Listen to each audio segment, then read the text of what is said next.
বগুড়ার হাকির মোড় ও নামাজগড় সড়কে ময়লার ভাগাড়, জনদুর্ভোগ চরমে। বগুড়া শহরের গুরুত্বপূর্ণ সড়কগুলোর মধ্যে হাকির মোড় ও নামাজগড় সংযোগ সড়ক বর্তমানে ময়লার ভাগাড়ে পরিণত হয়েছে। সড়কের পাশে দীর্ঘদিন ধরে জমে থাকা আবর্জনা ও বর্জ্যের কারণে এলাকা জুড়ে দুর্গন্ধ ছড়িয়ে পড়েছে।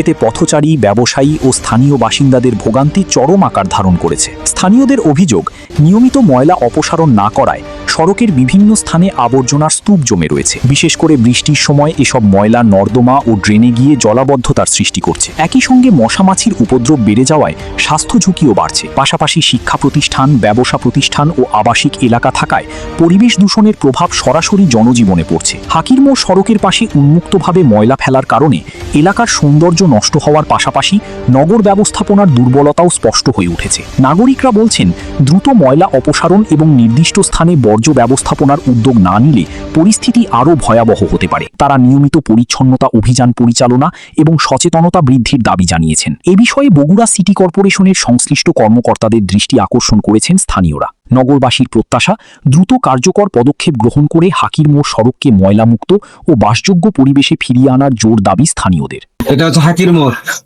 আমার এই তুলার দোকান, আমার এই দোকানের পাশে ময়লার কারণে আমার দোকানে কাস্টমার আসতে চায় না, দুর্গন্ধের কারণে দোকানদারি করা যায় না, অনেক সমস্যা। এর আগে আমরাও লিখিত দিছি কয়েকবার, কোনো কার্যকর হয় নাই।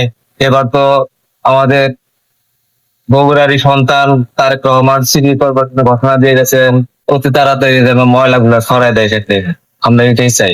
ময়লা রেগুলার মনে করেন ছোট গাড়ি দিয়ে ফেলার পর আপনার বড় গাড়ি দিয়ে নিয়ে যায় এখান থেকে। আজকে নিয়ে গেলো 3 দিন পর ময়লা, 3 দিনে যে ময়লা গুলো ছিল সেগুলো আজকে নিয়ে গেছে। দুর্গন্ধ তবে এই রাস্তাটা মূলত নামাজগড় পর্যন্ত এইদিকে যায় ঠেকছে আর এইদিকে যায় বিশ্ব রোড। আমাদের এই রাস্তাটা খুবই ব্যস্ত একটা রাস্তা শহরের মাঝখানে। এটা স্কুল আছে সামনে, 3টা স্কুল আছে, ব্যাটিয়ান আছে, ওগুলা লোকজন যাতায়াত করে, অনেক সমস্যা।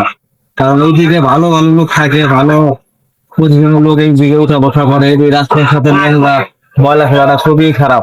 সামনে একটা মাদ্রাসাও আছে, এই বাচ্চা কাচ্চা স্কুলে যাইতে পারে না, দুর্গন্ধ অনেক। হাকির মোড় রাস্তার পাশে ময়লা ফেলায়, হোটেলের সামনে হোটেল, খাবারের হোটেল, খাওয়ার পরিবেশ নষ্ট হয়ে যাচ্ছে। আশেপাশে স্কুল, কলেজ, মাদ্রাসা, খাবার অসুবিধা, ময়লা এখানে ফেলানো যাবে না, পরিবেশ দূষিত হচ্ছে। হাকির মোড় রাস্তার পাশে সবাই ময়লা ফেলায়, ময়লার গন্ধে থাকা যায় না। এই ময়লার জায়গাটা অন্য জায়গায় করলে ভালো হয়। শহরের কত যাচ্ছে, দোকানপাট মালিকের সবাই সমস্যা।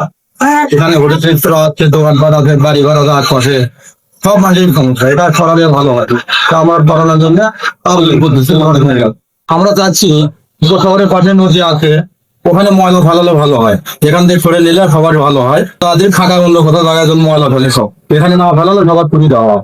মনে করেন মেয়ররা আসলে কিন্তু পয়েন্ট নয়। সেটা এখন ধীরে ধীরে জায়গা পালে সেটি জায়গা কিনে সেটি মনে করেন ঘর করি, তারপর কয়েন করবি। বুঝছে প্রচুর জায়গা দিচ্ছে না। সরকারকে, আমার তারেক ভাই, নতুন প্রধানমন্ত্রী, আমি একটা ডাস্টবিন আছে, অসুস্থ হয়ে গেছি, খাবার দোকান আছে, স্কুল আছে পাশে। আমরা বহু চেষ্টা করছি এই ডাস্টবিনটা সরানোর জন্য। আমি একটা রিকোয়েস্ট করতেছি, এই ডাস্টবিনটা সাইডে নিয়ে যাও, পরিবেশ ভালো রাখিস।